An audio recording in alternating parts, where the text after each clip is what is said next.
أشهد أن لا إله إلا الله وحده لا شريك له وأشهد أن محمدا عبده ورسوله أما بعد فأعوذ بالله من الشيطان الرجيم بسم الله الرحمن الرحيم الحمد لله رب العالمين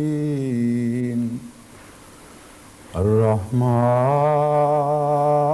الرحيم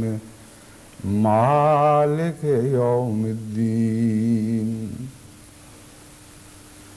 إياك نعبد وإياك نستعين اهدنا الصراط المستقيم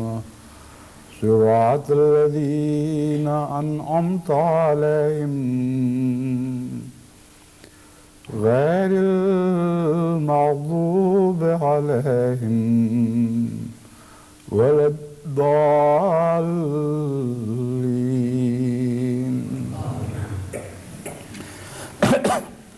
گزشتہ خطبے میں نے ذکر کیا تھا کہ آئندہ انشاءاللہ دعوت اللہ کے مضمون کو آگے بڑھاتے ہوئے نسبتاً زیادہ تفصیل کے ساتھ امرائے جماعت، صدران اور عہدیداران کو ہدایات دوں گا۔ اس مضمون کا براہ راست تعلق تو عہدیداران سے ہی ہے کہ انہیں کس طرح کام کروانا چاہیے۔ خطبے کے لیے میں نے اسے اس لیے چنا ہے کہ یہ کام تو میں بڑی دیر سے کرتا چلا آ رہا ہوں، اور جہاں جہاں جس ملک میں دورے پر گیا ہوں وہاں ہمیشہ اس موضوع پر کسی نہ کسی جگہ ضرور خطاب کیا ہے اور عہدیداران کو بٹھا کر تفصیل سے سمجھانے کی کوشش کی ہے، جماعتی عہدیداران کو بھی اور ذیلی تنظیموں کے عہدیداران کو بھی، کہ انہیں دعوت اللہ کا کام کیسے کرنا چاہیے۔ لیکن اس کے باوجود وہ نتیجہ پیدا نہیں ہوا جس کی لازماً مجھے توقع تھی۔ ہر ملک کا ایک حال نہیں، بعض ممالک میں اللہ تعالیٰ کے فضل سے میری توقعات سے بھی بڑھ کر نتیجے ظاہر ہوئے،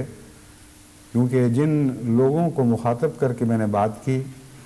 انہوں نے تقویٰ کے ساتھ، انکسار کے ساتھ، اپنے آپ کو بڑا اور عقل مند سمجھتے ہوئے نہیں بلکہ عاجز بندوں کی طرح نصیحت کو سنا اور اس پر دیانتداری سے عمل کی کوشش کی، اور اپنی انا کو بیچ میں حائل نہیں ہونے دیا۔ میں جب یہ کہتا ہوں تو مراد یہ نہیں کہ باقی سب نے ایسا کیا ہے، بلکہ امر واقعہ یہ ہے کہ خدا تعالیٰ کے فضل سے جماعت کے تمام عہدیداران اگر نہیں تو بھاری اکثریت متقی ہیں، اور ان کی انا کچلی جاتی ہے تو وہ خدمت کے لیے آگے آتے ہیں۔ لیکن اس کے باوجود انا کے بہت سے مخفی پہلو ہیں جو کسی نہ کسی رنگ میں انسان کے کاموں میں بھی اور اس کی سوچوں میں بھی حائل ہوتے رہتے ہیں، اور جہاں تک میں نے غور کیا ہے سوائے انبیاء کے کسی کی انا کلیتاً ہمیشہ کے لیے کچلی نہیں جاتی۔ اس لیے میں جب یہ کہتا ہوں تو اس کا مطلب یہ نہیں کہ میں ان کو نعوذ باللہ ادنا سمجھتا ہوں یا تقویٰ کے خلاف باتوں میں ملوث دیکھتا ہوں، بلکہ یہ ایک عام نصیحت ہے ساری جماعت کے لیے کہ اپنی انا سے ہمیشہ خبردار رہیں۔ وہ دب جاتی ہے لیکن مٹتی نہیں، اور موقع کی تلاش میں رہتی ہے۔ اس کا حال جراثیم کی طرح ہے، صحت مند انسان کے جسم میں بھی وہ جراثیم اس کے خون میں دوڑ رہے ہوتے ہیں، لیکن انہیں موقع نہیں ملتا کہ وہ نشو و نما پا سکیں، کیونکہ صحت مند جسم ان کو دبا کر رکھتا ہے اور اجازت نہیں دیتا کہ وہ سر اٹھائیں۔ لیکن حقیقت میں کامل طور پر اگر کسی کی انا مری ہے تو حضرت اقدس محمد مصطفیٰ صلی اللہ علیہ وآلہ وسلم ہی کی انا ہے، کیونکہ آپ نے انا کا نام ہی شیطان رکھا ہے، اور شیطان کے متعلق فرمایا کہ ہر انسان کی رگ میں دوڑ رہا ہے، رگوں میں دوڑ رہا ہے، اس کی نسوں میں دوڑ رہا ہے، اس کی وجود کے اندر شامل ہے۔ اس پر کسی نے سوال کیا کہ یا رسول اللہ، آپ کے اندر بھی شیطان ہے؟ آپ نے فرمایا ہاں ہے، لیکن مسلمان ہو چکا ہے۔ تو یہ انسانی فطرت کے اندر جو سر اٹھانے کا اور کسی نہ کسی رنگ میں اپنے آپ کو بڑا سمجھنے کا فطری جذبہ ہے، اسی کا نام حضرت اقدس محمد مصطفیٰ صلی اللہ علیہ وآلہ وسلم نے شیطان رکھا ہے، اور یہ آپ کا فیصلہ قرآن پر مبنی ہے، کیونکہ قرآن نے سب سے پہلے جو شیطان کا تعارف کرایا ہے وہ انانیت کے سر اٹھانے والے ایک وجود کے طور پر پیش فرمایا ہے۔ انا خیر منہ کی آواز شیطان کی طرف منسوب فرمائی۔ تو در حقیقت ایک ہی چیز کے دو نام ہیں، بیرونی شیطان بھی ہوں گے اور ہوتے ہیں انسانی شکلوں میں بھی، اور اس کے علاوہ بھی ممکن ہے، لیکن ایک شیطان جو متحقق ہو چکا ہے قطعی طور پر، جس کے متعلق ہمیں آخری دربار سے آخری فیصلہ مل گیا ہے، وہ انسانی فطرت کے اندر اس کی انانیت ہے۔ بس وہ عہدیداران جو انانیت کو کچلنے میں زیادہ اعلیٰ مقامات پر فائز ہوتے ہیں، وہ ہمیشہ نصیحتوں سے زیادہ فائدہ اٹھاتے ہیں۔ لیکن صرف یہی ایک روک نہیں ہے جو حائل ہے، انسانی فطرت کے اندر بات سن کر اثر کو قبول کرنے کا مادہ بھی ہے، اور بات سننے کے کچھ عرصے کے بعد اس کو بھلا دینے کا مادہ بھی ہے۔ اسی لیے قرآن کریم نے بار بار اور بار بار اور بار بار نصیحت کا حکم دیا ہے۔ حضرت محمد مصطفیٰ صلی اللہ علیہ وآلہ وسلم کو مذکر کہنا کہ مطلب یہ ہے کہ مستقل ان کی یہ صفت بن چکی تھی، یعنی آج یا کل یا کبھی کبھی اتفاقی نصیحت کرنے والے نہیں تھے، بلکہ ہمیشہ کی زندگی میں ہر مشغلے میں ان کے وجود کا نصیحت حصہ بن گئی تھی،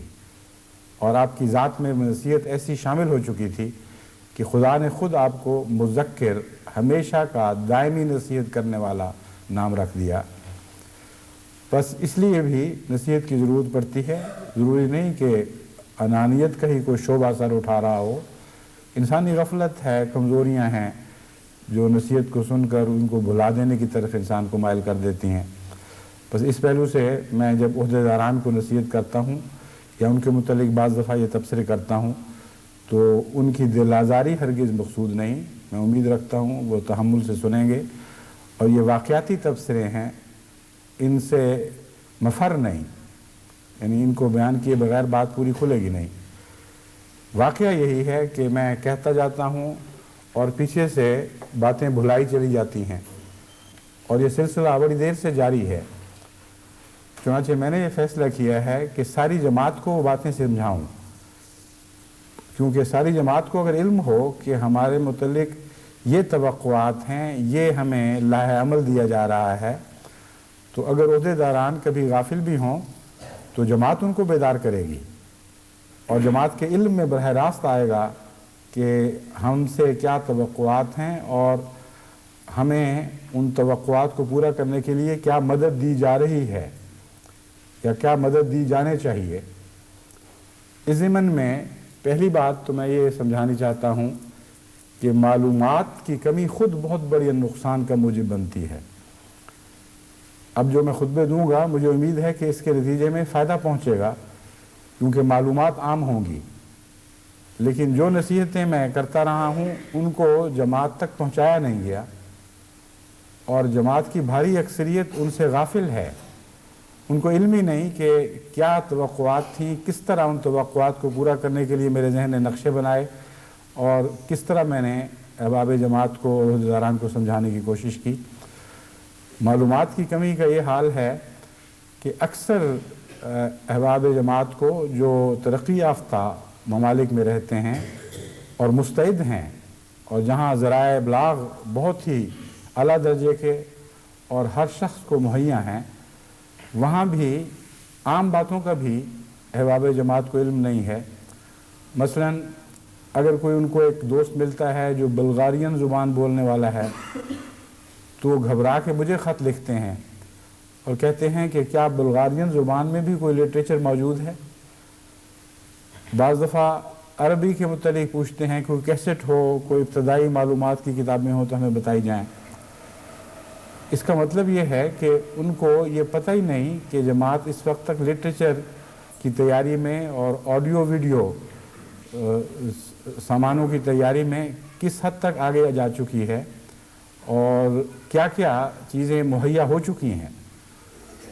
اگر کثرت کے ساتھ یہ معلومات بہم پہنچائی جائیں اور جماعت کے اخبار و رسائل میں یہ بار بار بیان کی جائیں اور عہدیداران کے ذریعے بھی اعلان کروائے جائیں، کبھی کبھی چھوٹے چھوٹے بروشرز، چھوٹے چھوٹے خوبصورت پمفلیٹ شائع کر کے ان میں بھی تمام احباب جماعت کو مخاطب کرتے ہوئے بتایا جائے کہ ہمارے پاس یہ چیزیں بھی ہیں، کبھی آپ کو ضرورت ہو تو ان کو استعمال کر کے دیکھیں، اور اس کے نتیجے میں آپ کے لیے تبلیغ کی راہیں آسان ہوں گی۔ خدا کے فضل سے اتنی جماعتوں میں لٹریچر اس وقت تیار ہو چکا ہے کہ خود وہ لوگ جن کی زبانوں میں لٹریچر ہے وہ جب دیکھتے ہیں تو حیران رہ جاتے ہیں، اور بعض ایسے مخالفین جو اس سے پہلے جماعت کے شدید مخالف تھے، انہوں نے جب جماعت کی بعض نمائشوں میں اس لٹریچر کو دیکھا تو بڑے زور کے ساتھ گواہی دی کہ وہ سب جھوٹے ہیں جو کہتے ہیں تم مسلمان نہیں ہو، کیونکہ اتنی خدمت اسلام کی اور ایسے آسن رنگ میں اسلام کی خدمت کبھی دنیا میں کسی کو توفیق نہیں ملی۔ یعنی ان کی مراد اس زمانے سے ہے، نعوذ باللہ، یہ رسول اللہ صلی اللہ علیہ وسلم کے زمانے کو شامل کر کے تو نہیں وہ کہتے، تو کبھی سے کہ لفظ جب بھی کبھی بولتے ہیں تو مراد یہ ہے کہ ہمارے علم میں، ہمارے موجودہ زمانے میں ہم نے نہیں کسی اور کو دیکھا کہ ایسی خدمت کرتا ہو۔ اسی طرح مختلف ایمبیسیز ہیں، ان کے نمائندے آتے ہیں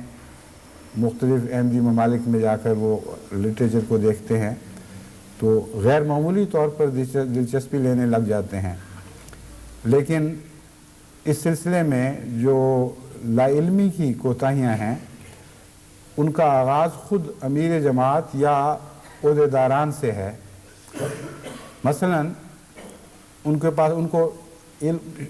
سرسری علم تو ہے کہ ہمارے پاس رشین قرآن کریم کے رشین زبان میں قرآن کریم کے تراجم موجود ہیں، لیکن یہ نہیں پتہ کہ ایک ہے، دو ہیں، 3 یا 4 ہیں، کسی کو دے بھی سکتے ہیں کہ نہیں،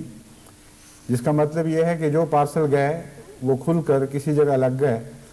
اور مزید تفصیل سے دلچسپی نہیں لی گئی کہ ان کو آگے استعمال بھی کرنا ہے کہ نہیں۔ بس معلومات سرسری بھی ہوا کرتی ہیں اور گہری بھی، اور گہری معلومات کا تعلق ذاتی دلچسپی سے ہے۔ مثلا اگر مجھے کوئی کتاب آئے تو بعض دفعہ میرا دل چاہتا ہے کہ فوراً جماعت کے صاحب الرائے لوگوں کو، دانشوروں کو یہ کتاب ضرور پہنچائی جائے۔ ایسی صورت میں بعض دفعہ ان کی فوٹو کاپیز کروا کے امراء کو بھجوائی جاتی ہیں، بعض اور دانشوروں کو بھجوائی جاتی ہیں، کیونکہ مجھے اس میں دلچسپی ہے، اور اس بات میں دلچسپی ہے کہ جماعت کے زیادہ سے زیادہ دوستوں کو بعض امور کا علم ہو اور ان کے اندر جستجو کا شوق ہو۔ لیکن اگر ایک امیر اس میں دلچسپی نہیں لیتا تو اس کی معلومات سرسری رہیں گی۔ اگر وہ دلچسپی لے گا تو مثلا جب اس کو پتہ چلا کہ آج ہمارے پاس روسی زبان میں قرآن کریم کا تحفہ آیا ہے تو وہ کہے گا کتنے ہیں، اس سے فائدہ کس طرح اٹھانا ہے، اس کو بعض رشینز کی تلاش کی جائے، وہ ہیں کہاں، ان کو پہنچانے کا انتظام کیا جائے، معلوم کیا جائے ان پہ کیا تاثرات پیدا ہوتے ہیں۔ لیکن چونکہ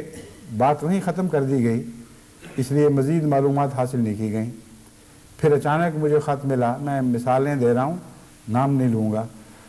کہ ہمارے ہاں آپ نے ہدایت کی تھی کہ ایمبیسیڈرز کو تحفے گھر بلاؤ دعوت دے کر اور نمائشیں دکھاؤ اور ان سے رابطے پیدا کرو۔ ہم نے روسی ایمبیسیڈر کو بلایا، اس نے بہت خوشی سے قبول کیا دعوت کو، لیکن ہمیں بہت شرمندگی ہوئی کہ جب اس نے قرآن کریم خریدنے کی خواہش ظاہر کی اور ہم نے دیکھا تو ایک ہی نسخہ تھا جو لائبریری کے لیے تھا، اور اس کے سٹاف نے بڑی دلچسپی لی، لیکن ہم نے ان کو پتہ لکھ دیے ہیں کہ کہاں سے منگوائے جا سکتے ہیں۔ اب یہ تو کوئی بات ہی نہیں، بڑی ہی افسوس کی بات ہے کہ جب آپ دعوت دیتے ہیں تو آپ کو کم سے کم یہ توقع تو کرنی چاہیے کہ جو چیز دکھائیں گے جس کی وہ زبان ہے، اس میں اگر وہ کسی لٹریچر میں دلچسپی لے گا، کسی کتاب میں دلچسپی لے گا تو مانگے گا بھی تو صحیح، اور اگر نہ بھی مانگے تو کچھ نہ کچھ تو اس کی خدمت میں پیش کرنے کے لیے آپ کو زائد ضرور رکھنا چاہیے۔ تو معلومات کی کمی اور معلومات میں دلچسپی کی کمی دونوں عملاً ایک ہی نتیجہ پیدا کرتے ہیں، اور وقت کے اوپر وہ ضرورت کی چیز کام نہیں آ سکتی۔ بس معلومات پہنچانی ہے اس طرح نہیں جیسے گلے سے سر سے بوجھ اتارا جائے۔ ایک دفعہ ایک لسٹ شائع کر کے اگر آپ ساری جماعت میں تقسیم کرا دیں تو یہ معلومات پہنچانا میرے نزدیک نہیں ہے، کیونکہ میں معلومات ان باتوں کو کہتا ہوں جن میں دلچسپی پیدا ہو، جن کو انسان استعمال کر سکتا ہو، ورنہ وہ معلومات جو عمل کی سطح پر ذہن کے سامنے حاضر نہ رہیں وہ رفتہ رفتہ لاشعور میں دبنی شروع ہو جاتی ہیں، اور ایسے ہی ہے جیسے نہ ہوں۔ بس معلومات پہنچانا اور بیدار مغزی کے ساتھ ان کو لوگوں کے پیش نظر رکھنا اور اس طریق پر الٹتے پلٹتے رہنا کہ انسانی ذہن جو نیند کا عادی ہے وہ کچھ دیر کے لیے تو بیدار ہو اور اتنی چیز اس کے سامنے ہو جتنی اس کے اندر سامنے رکھنے کی صلاحیت ہے۔ بس معلومات پہنچانا ٹکڑوں ٹکڑوں میں، اور پھر ان کی پیروی کرنا، ان کا تتبع کرنا، معلوم کرنا کہ اس سے کیا فائدہ ہوا، کسی نے ان چیزوں کو استعمال بھی کیا کہ نہیں، یہ ایک مسلسل نظام ہے جو باقاعدہ منصوبے کے تحت چلنا چاہیے۔ اور اگر سیکرٹری تبلیغ کو خود اس بات کی استطاعت نہیں ہے، بعض دفعہ جماعتیں چن دیتی ہیں ایسا آدمی جس کو واقعتاً اس شعبے کے لیے کوئی خاص استطاعت نہیں ہوتی، تو اول تو امراء کا کام ہے کہ وہ خود ساتھ مل کر اسے سمجھا کر تربیت دیں اور رفتہ رفتہ ان باتوں کے قابل بنائیں، اور اگر یہ نہیں کر سکتے تو ان کے ساتھ بعض خصوصی کاموں کے لیے اسپیشلسٹ یعنی تخصیص کے ماہر نائبین مقرر کر دیں، مددگار مقرر کر دیں، اور کسی کے سپرد ایک کام کر دیا جائے، کسی کے سپرد دوسرا کام کر دیا جائے۔ جماعتوں کی مجبوریاں بھی ہیں، انتخاب کے وقت محض کسی خاص شعبے کی صلاحیت کو پیش نظر نہیں رکھا جا سکتا، اس شخص کی دلچسپی کو بھی تو پیش نظر رکھنا پڑے گا، اور اس کا تقویٰ سے تعلق ہے۔ جس شخص کو اللہ تعالیٰ کا زیادہ خوف ہے، خدا کے لیے دل میں زیادہ محبت ہے، جماعتی کاموں میں زیادہ دلچسپی لیتا ہے، اس کی ذہنی اور قلبی صلاحیتیں تو اس کے اختیار کی بات نہیں، لیکن جماعت دیکھتی ہے کہ یہ لوگ ہیں جو خدمت کرنے والے ہیں، ان کے نام وہ چنتی ہے، اور یہی قرآن کریم نے فرمایا ہے کہ ذمہ داریاں سپرد کرتے وقت تقویٰ دیکھا کرو۔ لیکن ان کے نیچے ایسی ٹیم بنائی جا سکتی ہے جو پہلے مستعد نہیں لیکن ان کو مستعد بنانا مقصود ہو، اور ان کی صلاحیتوں سے پورا استفادہ کرنا مقصود ہو۔ ایسے لوگ مہیا کر کے ان کے سپرد کیے جا سکتے ہیں۔ میں نے دیکھا ہے بعض دفعہ عہدیداران میں براہ راست یہ صلاحیت نہیں ہوتی کہ وہ ٹیم بنائیں۔ میں ان کے لیے بعض نوجوانوں کو تلاش کرتا ہوں، ذاتی طور پر ان کو سمجھاتا ہوں، سکھاتا ہوں، اور پھر ان کے سپرد کر دیتا ہوں۔ اس کے نتیجے میں اللہ تعالیٰ کے فضل کے ساتھ ان کو ٹیم ملتی ہے جس سے پھر وہ بہت عمدہ کام لینا شروع کر دیتے ہیں۔ تو معلومات کے سلسلے میں ایک ایسے اسپیشلسٹ نائبین مہیا کرنے چاہیے سیکرٹری اصلاح و ارشاد کو، جن کے سپرد مختلف شعبے ہوں، اور معلومات مہیا کرنا اور معلومات کو گردش میں رکھنا اور معلومات کے سلسلے میں وسعت نظر پیدا کرنا صرف یہ نہیں دیکھنا کہ فلاں اعداد و شمار مہیا ہو گئے اور ہم نے پہنچا دیے ہیں، بلکہ آگے بڑھ کر یہ سوچنا کہ ان باتوں کو پہنچانے کا مقصد کیا ہے۔ اگر ہمارے پاس بیک اپ سٹاک نہیں ہے، اگر ہم دلچسپی پیدا ہونے کے نتیجے میں ان کی طلب کو پورا نہیں کر سکتے، تو ان معلومات کو مہیا کرنے کا کیا فائدہ؟ اس لیے طلب بیدار کرنا اور طلب کو پورا کرنے کے سامان مہیا کرنا،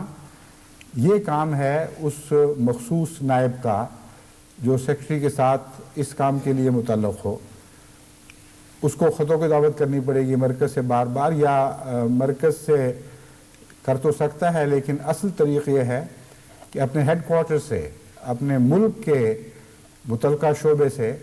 وہ تعلق قائم کرے، اور جو ملک کا سیکرٹری ہے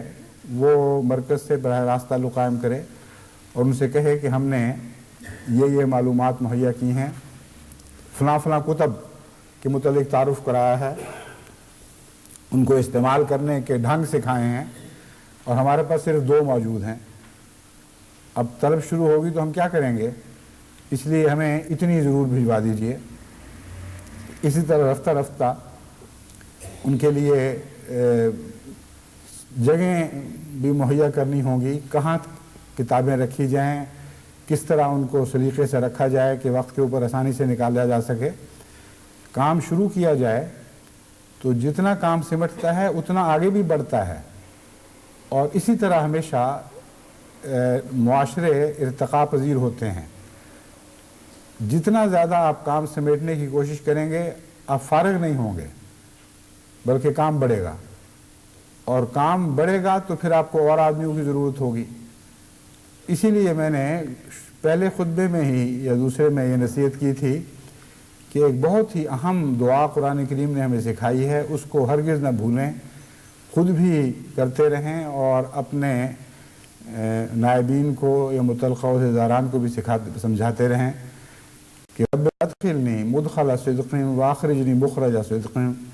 واجعل لی من لدنک سلطانا نصیرا۔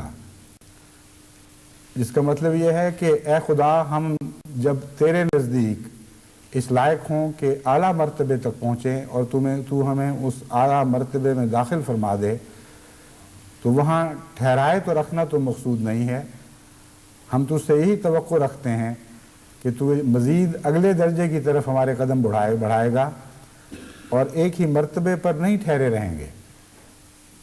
ادخلنی مدخل صدق کے ساتھ ہی عرض کیا واخرجنی مخرج صدق، سچائی کے ساتھ اس مقام پر پہنچا اور سچائی کے ساتھ اسے نکال لے اور ایک اور اعلیٰ مقام تک پہنچا دے۔ اس کے لیے مددگار کی ضرورت ہے۔ یہ وہ مضمون ہے جو قرآن کریم نے سمجھایا ہے، وَاجْعَلْ لِي مِن لَّدُنْكَ سُلْطَانًا نَصِيرًا۔ روحانی مراتب ہوں یا علمی مراتب ہوں یا دنیاوی کوششوں کے مراتب ہوں کے ذریعے حاصل ہونے والے مراتب ہوں، سب جگہ ایک سلطان نصیر کی ضرورت ہے جو ہر شخص کو پیش آتی ہے، انبیاء کو بھی پیش آتی ہے۔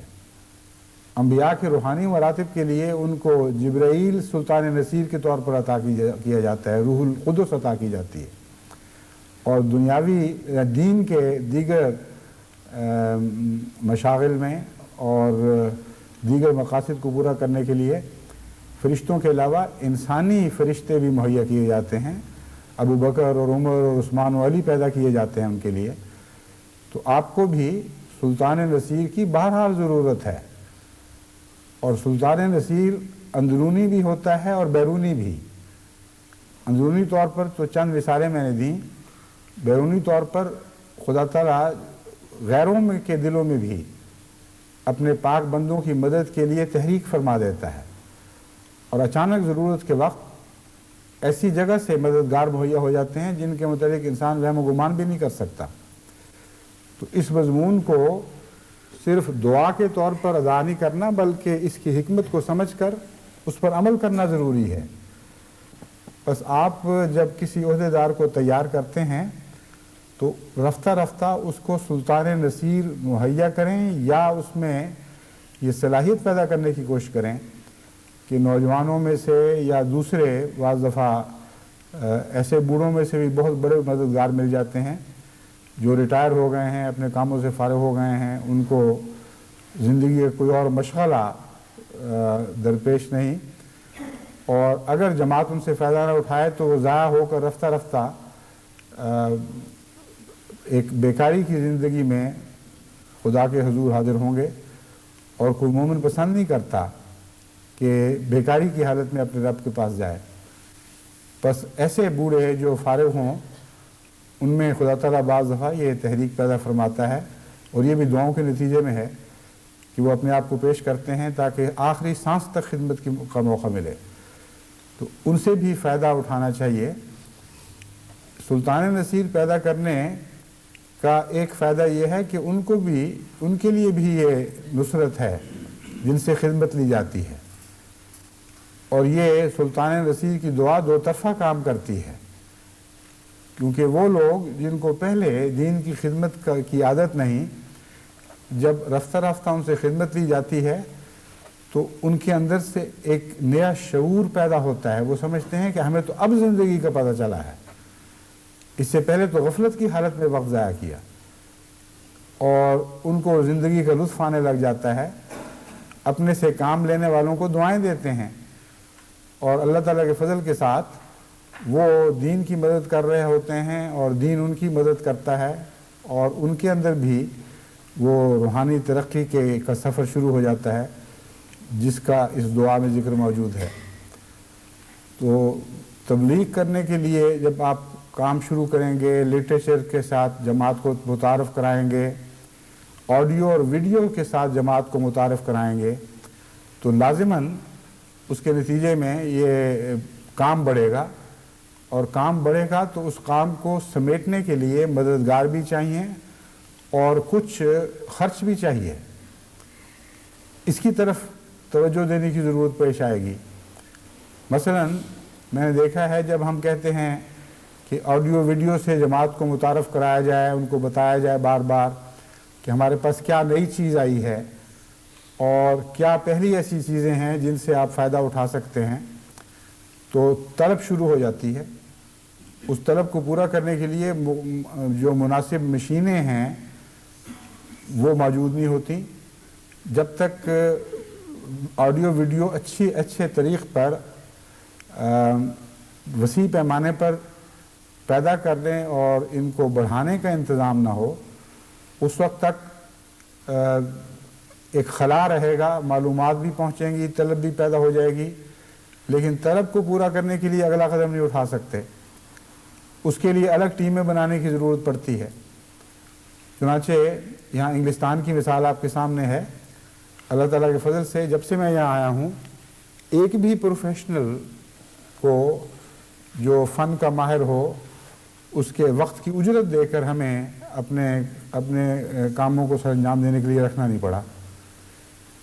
ایسے نوجوان آگے آئے جن کا اس شعبے سے کوئی تعلق ہی نہیں تھا، غلطیاں بھی ہوئیں لیکن رفتہ رفتہ سیکھا، رفتہ رفتہ نئے آلے، نئی ایجادات ان کو مہیا کی گئیں، اور اب خدا کے فضل سے یہ شعبہ بہت ترقی کر چکا ہے اور بہت ہی اعلیٰ سطح کی صلاحیتیں حاصل کر چکا ہے۔ یہاں تک کہ پھر آڈیو کے بعد ویڈیو کو الگ کیا گیا، اس کے لیے ایک الگ شعبہ قائم ہوا، اور اس نئے شعبے میں خدا کے فضل سے حیرت انگیز ترقی ہوئی۔ نئے رستے انہوں نے تلاش کیے، نئے آلے ان کو مہیا کیے گئے یا انہوں نے طلب کیے، تو رفتہ رفتہ یہ سب کام بڑھتا جا رہا ہے، پھیلتا چلا جا رہا ہے۔ سلطان نصیر مہیا ہو رہے ہیں، ان کی ضرورتیں پوری ہو رہی ہیں، لیکن جماعت کے اوپر کوئی الگ بوجھ نہیں ہے۔ بناتے وقت تھوڑی سی محنت کرنی پڑتی ہے، اس کے بعد انسان بے فکر ہو کر عمومی نگرانی کرتا ہے۔ پہلے بھی میں نے بارہا جماعت کو سمجھایا ہے کہ تخلیق کائنات کے متعلق قرآن کریم نے جو مضمون بیان کیا اس پر غور کرو۔ 6 دنوں میں ساری کائنات کو پیدا کر کے اس کو درجہ کمال تک پہنچا دیا، اور جب سب نظام خودکار آلوں کی طرح چل پڑا تو اللہ تعالیٰ فرماتا ہے کہ ثم استویٰ علی العرش، پھر خدا تعالیٰ عرش پر مستوی ہو گیا، یعنی جس طرح جائزہ لینے کے لیے ایک آفاقی نظر سے دیکھنے کے لیے کوئی بلند مقام پر فائز ہو اور صرف یہ دیکھ رہا ہو کہ کیسے چل رہا ہے، اور اگر کہیں کوئی رخنہ پیدا ہو تو اس کے لیے جو نظام مقرر ہے سزا دینے والا یا روکنے والا یا کمی پوری کرنے والا، وہ مستعد ہے کہ نہیں، وہ کر کے پھر اور آسمانوں کی تخلیق کے لیے خدا تعالیٰ کے متعلق یہ تو نہیں کہہ سکتے وقت مل گیا، لیکن توجہات فارغ ہو گئیں، اور توجہات کے فارغ ہونے کا محاورہ قرآن کریم نے خود بیان فرمایا ہے، نفرغ لکم ایھا الثقلان، اے دو وسیع بڑی بڑی طاقتیں اور بھاری لوگوں، ہم تمہارے لیے فارغ ہوں گے۔ فراغت کے معنی خدا کے لیے ویسے تو نہیں ہوتے جیسے ہمارے لیے ہوتے ہیں، لیکن بہرحال لفظ فراغت قرآن کریم نے اللہ تعالیٰ کے لیے بھی استعمال فرمایا۔ تو استواء علی العرش سے مراد میں یہی سمجھتا ہوں کہ ایک اچھا منتظم جب ایک کام کو چلا کر اور جاری کر کے روز روز کے کاموں کے دھندوں سے نجات حاصل کر لے، اور انسانی سطح پر فارغ کے جو معنی ہیں ان معنوں میں نسبتی طور پر فارغ ہو جائے، تو اس کو پھر اور کاموں کی طرف متوجہ ہونے کا وقت مل جاتا ہے، اور اس طرح نظام ہمیشہ ارتقاء پذیر رہتا ہے، آگے بڑھتا چلا جاتا ہے۔ امراء کو بھی اس مضمون کو سمجھنا چاہیے، سب عہدیداران کو سمجھنا چاہیے، بات سن کر اتنی سی بات پر عمل کر کے رسمی طور پر اس بات کا حق ادا کیا، گہرائی میں جا کر اس بات کا حق ادا نہ کیا، ان دو باتوں میں فرق ہے۔ مومن وہ ہے جو رسمی طور پر حق ادا نہیں کرتا، بلکہ اوامر اور نواہی میں گہرائی میں جا کر حق ادا کرتا ہے، اور جو لوگ علم میں ڈوب کر اس کو سمجھتے ہیں، اس کے تقاضوں کو سمجھتے ہیں، ان کا علم ترقی کرتا ہے، اس علم کے ذریعے ان کو نئے نئے فوائد حاصل ہوتے رہتے ہیں۔ بہرحال یہ کچھ تھوڑا سا زیادہ تفصیل میں چلا گیا بعض باتوں کے، اصل مضمون کی طرف واپس آتے ہوئے میں عرض کرتا ہوں کہ عہدیداران کو خصوصاً امراء کو معلومات مہیا کرنے کے نظام کو بہتر بنانا پڑے گا، اور خود دلچسپی لینی ہوگی، اور گہری ذاتی دلچسپی لیں گے تو ان کو نئے نئے خیالات آئیں گے، نئی نئی تجویزیں سوجھیں گی، اور اللہ تعالیٰ کے فضل سے بالآخر ایک نہایت عمدہ خودکار نظام کی طرح یہ تبلیغ کے شعبے کا یہ شعبہ چل پڑے گا، پھر وہ دوسری طرف توجہ کر سکیں گے۔ معلومات کے سلسلے میں معلومات پہنچانے کی طرح معلومات حاصل کرنا بھی بہت ضروری ہے۔ اس سے پہلے میں نے معلومات حاصل کرنے کے متعلق بعض باتیں سامنے رکھی تھیں، اب ایک عملی مثال آپ کے سامنے رکھتا ہوں۔ جب ہم کہتے ہیں کہ آپ جائزہ لیں کہ کتنے احمدی نوجوان، بوڑھے، مرد، عورتیں تبلیغ میں دلچسپی لیتے ہیں، تو ہمیں لسٹیں آ جاتی ہیں، اور بڑی بڑی لمبی لسٹیں ہوتی ہیں، بعض ملکوں سے ہزاروں کی لسٹیں آتی ہیں۔ پاکستان سے 70,000 کے قریب ایک لسٹ آئی تھی، یا ایک لسٹ کی کئی قسطیں آئی تھیں، جسے پتہ چلا کہ گویا پاکستان میں اتنے احمدی دعوت اللہ کے کام میں دلچسپی رکھ رہے ہیں، اور انہوں نے اپنے نام بھی لکھوائے ہیں۔ افریقہ کے ممالک سے، یورپ کے ممالک سے بھی نسبتاً چھوٹی چھوٹی فہرستیں، مگر آتی ضرور ہیں۔ اگر یہ واقعتاً درست فہرستیں ہیں تو اس کے نتیجے میں جو نتیجہ خیز کام ہونا چاہیے وہ تو موجودہ نتائج کے مقابل پر سینکڑوں گنا زیادہ ہونا چاہیے، لیکن ایسی بات نہیں ہے۔ اس کا مطلب یہ ہے کہ معلومات حاصل کرنے کا انداز بھی سطحی ہے، جس طرح معلومات پہنچانے کے انداز میں بھی گہرائی چاہیے، معلومات حاصل کرنے کے انداز میں بھی گہرائی چاہیے، وہ بامقصد کام ہونا چاہیے۔ اب فہرستیں آپ اکٹھی کر لیں اور ان کو کسی جگہ کاغذوں کے نیچے غرق کر دیں تو اس کا کوئی فائدہ نہیں ہے۔ رسمی طور پر آپ کے سر سے بوجھ اتر گیا، آپ نے مرکز کی ہدایت کو پورا کر دیا، مگر وہ وہ ہدایت کس کام آئی، ہمیشہ اپنے ذہن کو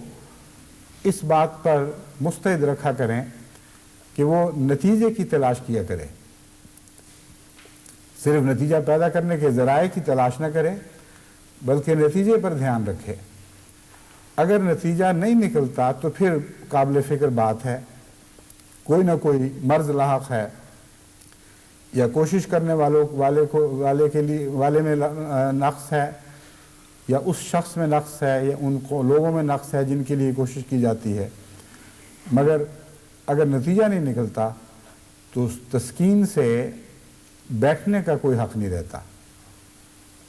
دعاؤں میں کمی ہے تو اس طرف توجہ دی جائے، نقائص کچھ موجود ہیں اپنے کام میں، طریقہ کار میں، ان کو ڈھونڈا جائے۔ تو یہ جو سلسلہ ہے معلومات کا، اس میں معلومات حاصل کرنے کا بھی ایک سلسلہ ہے، ایک جز ہے، اور اس میں بھی گہرائی یا سطحی انداز پائے جاتے ہیں۔ گہرائی سے مراد میری یہ ہے کہ جب آپ معلوم کرتے ہیں کہ کتنے آدمی تبلیغ میں دلچسپی لے رہے ہیں یا دلچسپی لینے کا وعدہ کرتے ہیں، تو پھر فوری طور پر ان کی اگر روزانہ نہیں تو ہفتہ وار یا 15 روزہ نگرانی کا کام ساتھ ہی شروع کر دیا جائے۔ ان سے رابطے ہوں، ان کے پاس مرکزی عہدیداران پہنچیں یا ان کے نمائندے پہنچیں، ان سے ملاقاتیں کریں، ان سے معلوم کریں کہ آپ نے جو یہ وعدہ کیا تھا اسے پورا کرنے کے کیا انداز ہیں، کیا طریق اختیار کیے گئے ہیں، اب تک کے تجارب کیا کہتے ہیں، آپ نے کس طرح کام کو آگے بڑھایا ہے۔ اگر اس طرز پر وہ چھان بین شروع کریں گے تو معلوم ہوگا کہ اکثر نام جو فہرست میں درج ہیں وہ فرضی سے ہیں، یعنی نام حقیقی تو ہیں لیکن اس حقیقت میں کوئی گہرائی نہیں، ایک سطحی پن ہے، نام کاغذ کی سطح پر درج ہوئے اور وہیں کی ٹھہر گئے۔ عمل کی دنیا میں ان ناموں نے کوئی روپ نہیں دھارا، کوئی شکل اختیار نہیں کی، اس لیے وہ نام سطحی رہ جاتے ہیں۔ اس ضمن میں سمجھتا ہوں کہ اس شعبے کو 2 حصوں میں تقسیم کرنا پڑے گا۔ اس جائزے کے دوران یہ معلوم کر لیا جائے کہ عملاً وہ کتنے احمدی ہیں جن کو تبلیغ کی دھن سوار رہتی ہے، اور وہ گنتی کے چند بعض جگہ ملیں گے، بعض جگہ 20 بھی مل سکتے ہیں، بعض جگہ سینکڑوں بھی، لیکن اکثر صورتوں میں ایسے فعال احمدی جو دن رات تبلیغ کا دھندا کرتے ہیں وہ تعداد میں بہت کم ہیں۔ ان کی الگ فہرست بنائی جائے اور کسی کے سپرد کیا جائے کہ ان کے ساتھ رابطہ رکھو، ان کے حوصلے بڑھاؤ، ان کو کام کے نئے نئے طریق بتاؤ، ان کی ساری ضرورتیں پوری کرو، ان کے ساتھ ان کے ارد گرد رہنے والے احمدیوں میں سے بعض نوجوان مددگار کے طور پر دو، اگر باقاعدہ عہدہ نہیں تو اپنی ٹیم کے سردار بناؤ ان کو، اور ان کے سپرد یہ کام کرو کہ یہ بعض دوسروں کو بھی تربیت دیں۔ یہ کام اگر شروع کیا جائے تو دراصل تو ہمہ وقتی کام ہے، لیکن چونکہ ہم سب جز وقتی کام کرنے والے ہیں، یعنی اپنے دوسرے کاموں کے علاوہ جز وقتی کام کرتے ہیں دین کا، اس لیے بہت ہی مصروف آدمی کی ضرورت ہے، یعنی ایسے آدمی کی ضرورت ہے جو مصروف رہنا جانتا ہو۔ مصروف میں نے جب لفظ کہا تو مراد یہ ہے کہ ایسا شخص جو مصروفیت کے بغیر رہ نہ سکے۔ میرا جائزہ اور تجربہ یہ ہے کہ جب مصروف آدمی کے سپرد کام کیے جائیں تو وہ ہو جاتے ہیں، فارغ وقت والے آدمی کے سپرد کام کیے ہیں تو نہیں ہوتے، کیونکہ فارغ وقت ہوتا ہی وہی ہے جس کو اپنے وقت کی قیمت نہیں ہوتی، اپنے وقت کی قیمت معلوم نہیں ہوتی، اور وقت ضائع کرنا اس کی عادت بن چکا ہوتا ہے۔ اس لیے اگر فارغ الوقت آدمی کو پکڑنا ہے تو رفتہ رفتہ اسے مصروف رہنا سکھانا ہوگا، اور اس کے لیے بعض دفعہ اس کے مطلب کی چیز اگر اس کے سپرد کی جائے تو اس سے رفتہ رفتہ اس کو کام کی عادت پڑ جاتی ہے۔ بس جب آپ اس شعبے کے لیے کوئی آدمی تلاش کریں گے تو نظر ڈالیں، مختلف لوگ مختلف کاموں میں دلچسپی لیتے ہیں، مختلف ان کے طبی تقاضے ہیں، ان کو ملحوظ رکھتے ہوئے صحیح آدمی کی شناخت کرنا، صحیح آدمی کو صحیح جگہ کام دلانا، یہ سیادت کی ضروری باتیں ہیں۔ اور ہر احمدی امیر سے میں توقع رکھتا ہوں کہ اس میں اللہ تعالیٰ کے فضل سے اعلیٰ سیادت کی صلاحیتیں موجود ہیں، بس اس رنگ میں اپنی صلاحیتوں کو ٹٹول کر باہر نکالیں اور ذاتی دلچسپی لے کر یہ معلوم کیا کریں کہ فلاں کام کے لیے فلاں شخص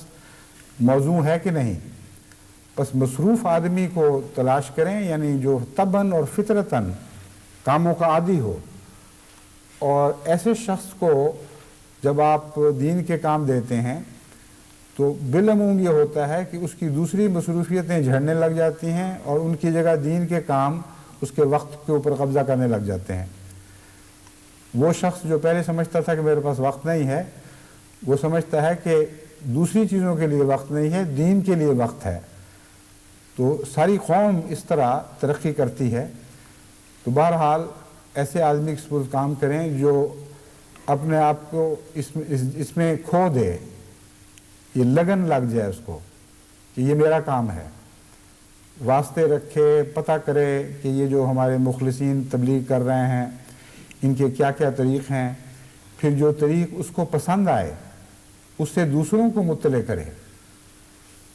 جلسے بعض دفعہ ہوتے ہیں جن میں مبلغین کے تجارب سے کے متعلق تقاریر ہوتی ہیں، جو لوگ سنتے ہیں ان کے دل پر اچھا اثر پڑتا ہے، لیکن ایسے رسمی جلسے تو سال میں 1-2 مرتبہ ہوتے ہیں، اور یہ ممکن ہی نہیں ہے کہ ساری جماعت ہفتہ وار ایسے جلسوں میں شامل ہو سکے۔ لیکن ایک ذہین آدمی جب ایسے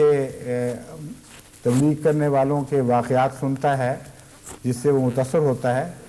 تو اس کو فوراً چاہیے کہ اس سے استفادہ کرنے کے بھی تو سوچے۔ اس کو چاہیے کہ مثلا اپنے اخبار احمدیہ میں اگر اخبار احمدیہ نام سے کوئی چیز شائع ہو رہی ہے یا رسالوں میں یا دیگر ممالک کے رسالوں میں، ان دلچسپ اور دلکش اثر انداز ہونے والے واقعات کو شائع کرے، پھر نوجوانوں کو اس کے ساتھ ملائے، اس کو کہیں کہ تم اپنے محلے میں جہاں جہاں نماز ہوتی ہے وہاں دورہ کرو اور بیٹھ کر مجالس لگاؤ اور یہ باتیں سناؤ۔ تو کئی رنگ میں ایک اچھے تجربے سے فائدہ اٹھایا جا سکتا ہے اور اس کے نتیجے میں نئے تجارب مہیا ہو سکتے ہیں، یعنی نئی نئی باتیں انسان کو سوچ سکتی ہیں اور ان پر عمل کر سکتا ہے، اور پھر نئے دلچسپ تجربے ظہور میں آ سکتے ہیں۔ تو کام ہمیشہ بڑھتا رہتا ہے اگر آپ کام کریں۔ جہاں کام بڑھ نہیں رہا وہاں کچھ کمزوری ہے اندر۔ وہ انسان جو خود اپنی ذات میں سکڑ رہا ہو وہ اس بات کی علامت ہے کہ اس کے کام نہیں بڑھ رہا ہے۔ جب کام بڑھیں گے تو انسان کی شخصیت بھی وسیع تر ہوتی چلی جاتی ہے، پھیلتی چلی جاتی ہے، وہ اپنی حدود سے باہر آ جاتی ہے اور اس کی نئی حدود قائم ہوتی ہیں۔ بس جماعتوں کی شخصیتیں بھی اسی طرح بڑھتی ہیں۔ جو جماعتیں مستعد ہیں ان کے اوپر آپ بوجھ ڈالتے چلے جائیں، وہ اور زیادہ مستعد ہوتی چلی جائیں گی اور کام بنتے چلے جائیں گے، یہاں تک کہ بڑے بڑے کاموں کے کارخانے قائم ہو جاتے ہیں اور کوئی پتہ نہیں لگتا، کوئی شور نہیں پڑتا، کوئی ہنگامہ نہیں ہے، کوئی افراتفری کے مطالبے نہیں ہیں کہ یہ کام آ پڑا، یہ مہیا کرو، فلاں کام ہو رہا ہے، یہ کام کرو۔ کراچی کی جماعت ہے مثلا، ایک لمبے عرصے سے خدا کے فضل سے ارتقاء پذیر ہے، اور خدا تعالیٰ کا خاص احسان ہے اس جماعت پر کہ اگر کبھی چھوٹے چھوٹے فتنوں نے سر اٹھانے کی کوشش بھی کی تو اللہ تعالیٰ نے جماعت کو عمومی طور پر ایسی بیدار مغزی عطا کی ہے کہ وہ فوراً ان پر غالب آ جاتی رہی، اور اس وجہ سے اب وہاں ایک پورا بھاری نظام جاری ہے۔ اور جیسا کہ میں نے بیان کیا، خوبصورت کام کی تعریف یہ ہوتی ہے کہ وہ بے آواز ہو، شور نہ ہو، اس میں جو خود بخود جاری ہو جائے وہی اصل کام ہے۔ اب کائنات میں دیکھیں ان گنت نظام جاری ہیں، ان گنت قوانین ہیں، لیکن دیکھیں کتنی خاموشی سے کام چل رہے ہیں. اتنی خاموشی ہے کہ دیکھنے والے کو نیند آ جاتی ہے, اس کو وہ غافل ہو جاتا ہے, وہ سمجھتا ہے وہی کچھ نہیں رہا. ایک پھل بننے تک کے درخت کے حالات پر غور کریں, کتنے بے شمار قانون ہیں جو اس میں حرکت میں ہیں, کام کر رہے ہیں. ایک آم اگر انسان نے بنانا ہو تو سوچیں کہ اس کے لیے اس کو کتنے بڑے کارخانے کی ضرورت پڑے گی. یعنی ان چیزوں سے بنانا ہو جن چیزوں سے خدا تعالیٰ نے آم بنا کر دکھا دیا ہے, اور روزمرہ ہم اس کا مشاہدہ کرتے ہیں. لیکن چونکہ نظام بہت اعلیٰ درجے کا ہے اور بہت عمدگی سے کار فرما ہے, اس لیے اس کی آواز ہی نہیں آتی. مزہ چکھتے ہیں پھر بھی آواز نہیں آتی, پتہ ہی نہیں لگتا کہ یہ کیسے ہوا. اور چیزیں کیا مہیا کی گئی ہیں, تھوڑی سی مٹی ہے, پانی ہے, روشنی ہے اور ہوا ہے. یہ امریکہ کے یا روس کے اعلیٰ ترقیات سائنسدانوں کو مہیا کر دیں کہ یہ لو مٹی, یہ ہوا, یہ پانی اور یہ روشنی, اور اس سے تم آم بھی بناؤ, امرود بھی بناؤ اور ہر قسم کی غذائیں پیدا کرو, گندم بھی اسی سے بنے. اگر وہ کچھ بنائیں گے کچھ نہ کچھ تو سائنسدان آج کل بنا سکتے ہیں. ادنا معمولی کیمیاؤں سے وہ بڑی ترقی یافتہ کیمیاوی شکلیں بنا لیتے ہیں, اس میں کوئی شک نہیں. لیکن ایک آم بنانے کے لیے کتنے کارخانوں کی ضرورت پڑے گی, کتنا شور برپا ہوگا, کتنی ہوا میں پولوشن ہوگی, آپ اندازہ نہیں کر سکتے کہ اس سے فائدہ کتنا اور نقصان کتنا زیادہ ہوگا. ہم جتنے کام بھی کر رہے ہیں وہاں شور ہی اتنا پیدا ہو رہا ہے کہ اس سے ہی لوگوں کے اعصاب تباہ ہو رہے ہیں, اور پولوشن اتنی ہو رہی ہے فضا میں کہ اس کے نتیجے میں ہم اب یہ سوچنے پر مجبور ہو گئے ہیں کہ واپس ادنا حالتوں کی طرف نسبتاً, یعنی ترقی کی اعلیٰ حالتوں کی بجائے نسبتاً سادہ صورتوں کی طرف لوٹ جائیں. یہ بہتر ہے, یا اسی طرح آگے بڑھتے رہیں, کیونکہ ہر کام جو انسان کر رہا ہے, ہر چیز جو انسانی صنعت کے نتیجے میں پیدا ہوتی ہے, اپنے ساتھ ایسا فضلہ چھوڑ رہی ہے جس کا کوئی فائدہ مند استعمال نہیں ہے, بلکہ وہ زہر پیدا کر رہا ہے.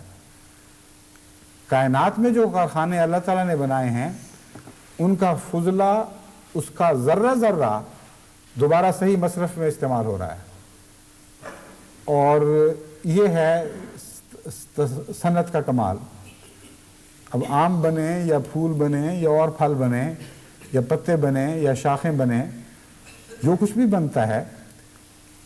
جب بھی کوئی چیز بنتی ہے اس میں کچھ زائد چیزیں, بیکار چیزیں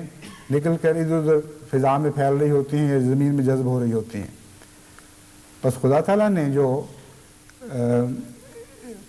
زندگی کے عمل کے ذریعے عام کیمیا کو نامیاتی کیمیا میں تبدیل کیا ہے, اس کے لیے جو کارخانہ بنا ہوا ہے وہ دیکھنے میں ہر جگہ ایک جیسا ہی ہے. گھاس کے پھوس ہو یا جھاڑیاں ہوں یا درخت ہوں, بنیادی طور پر سب ایک ہی قسم کا کارخانہ ہے, اس میں آپ کوئی فرق محسوس نہیں کر سکتے. لیکن ہر قسم کی مختلف چیزیں وہ بنا رہے ہیں, اور ہر ایک کا ویسٹ پروڈکٹ زندگی کی بقا کے لیے ضروری ہے. اور ایسا حسین توازن ہے کہ ایک ذرہ بھی ایسا نہیں جس کو آپ کہہ سکتے ہوں کہ یہ دراصل ہمیں ترقی کرنے کی سزا ہے مل رہی ہے. مثلا آکسیجن اور کاربن ڈائی آکسائڈ, ان دو چیزوں کا عمل سب سے نمایاں ہے زندگی کی کیمیا میں یا زندگی کی کیمیاگری میں, اور ان دونوں کا توازن اتنا حسین طور پر قائم رہتا ہے کہ اس سے کسی قسم کا انوائرنمنٹ کو, فضا کو یا زمین کو یا پانیوں کو کوئی نقصان نہیں ہوتا. اور ہر چیز جو کچھ پھینک رہی ہے وہ کسی اور دوسری چیز کی بقا کے لیے کام آ رہی ہے. تو یہ ہے خدا تعالیٰ کا کارخانہ, خاموشی سے چلتا ہے, اتنی خاموشی سے چلتا ہے کہ سنائی نہیں دیتا, اور جو کم نظر ہیں ان کو دکھائی بھی نہیں دیتا. جن کی بقا کا سہارا بنا ہوا ہے وہ سمجھتے ہیں ہم خود ہی اپنی بقا کا سہارا ہیں، یہ ساری چیزیں از خود ہو رہی ہیں۔ تو اتنا عظیم الشان کارخانہ یہ دھوکہ دینے لگے کہ میں از خود ہوں، یہ صنعت کاری کا کمال ہے، یہ انتظام کا معراج ہے۔ اور اس پہلو سے میں چاہتا ہوں کہ ہم ایک زندہ جماعت ہیں،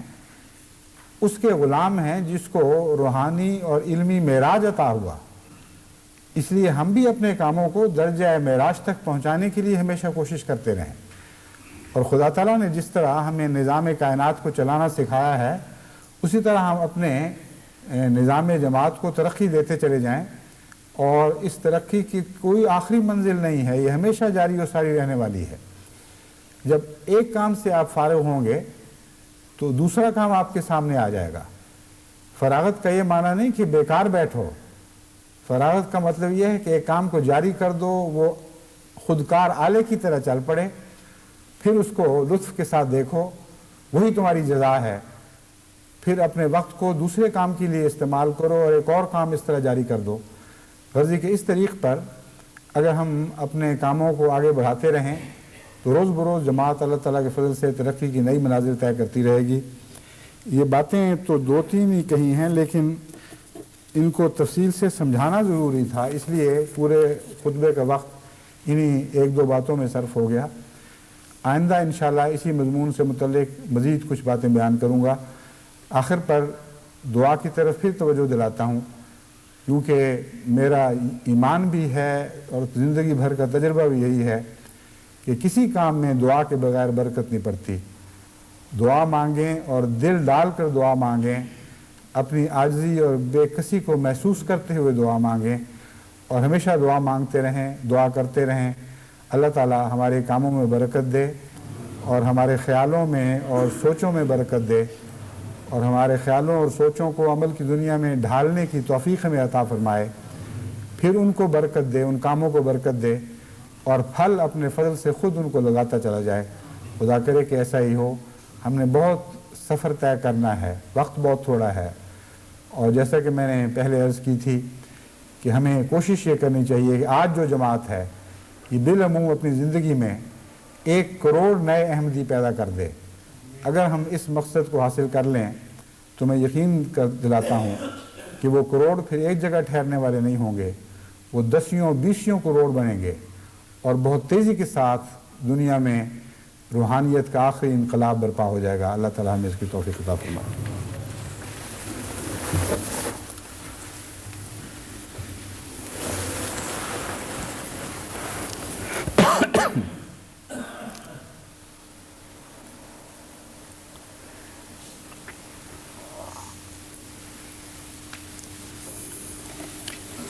الحمد للہ نحمده ونستعینه ونستغفره ونؤمن به ونتوکل علیہ ونعوذ باللہ من شرور انفسنا ومن سیئات اعمالنا من يهده اللہ فلا مضل له ومن يضلله فلا هادي له ونشهد أن لا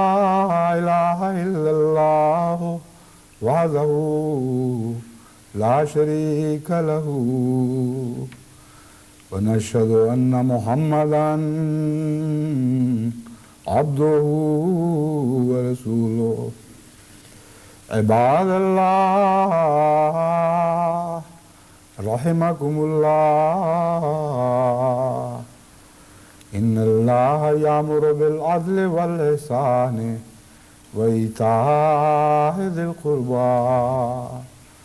وينهى عن الفحشاء والمنكر والبغي يعظكم لعلكم تذكرون اذكروا الله يذكركم وادعوه يستجب لكم ولذكر الله أكبر